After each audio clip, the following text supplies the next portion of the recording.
Light. Ayun. Yan. First to do is sukatin mo yung AC input kung merong 220 or 235 volts AC. Pag may nasukat ka na 230 volts AC, ang sunod mong gagawin is sukatan mo yung secondary niya kung may more than 12 volts AC pa rin. Pag okay na, at sukatan ka halimbawa 13.2, punta ka ngayon sa PCB. Ang PCB na tinatawag or printed circuit board.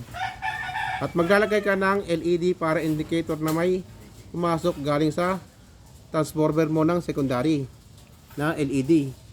Ngayon, maglalagay tayo ng resistor na 1K which is brown, black, red, gold. Kaya tayo naglagay ng resistor sa LED para malilibit na yung current na hindi mapupundi yung kanyang LED. Tapos papasok yung supply sa diode. Ang trabaho naman ng diode is allow the current in one direction. Ngayon, gagawin natin siyang apat na full wave bridge type rectifier para ma-convert naman yung AC into a DC. Ngayon, papasok naman si resistor na 1 ohms 1 watt para i-limit na yung current na mapasok sa galing dun sa diode na nirectify na yung AC at ginawang DC. Tapos maglalagay tayo ng filter capacitor which is 1000 by 16 or 1000 by 25. Ayan.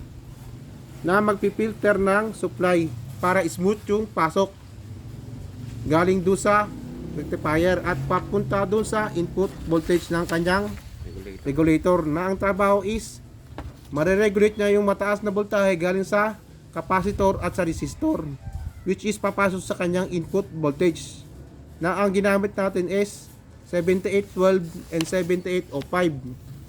Gumamit ngayon tayo ng 7812 or 7805 para yung re-regulate niya ng mataas na voltahe galing sa input at pag lumabas sa kanyang output is regulated and stable na 12 volts and 5 volts. Paglabas sa output, gumamit pa tayo ng 0.1 na capacitor parehas kabilaan para smooth din yung kanyang output na stable na galing sa regulator.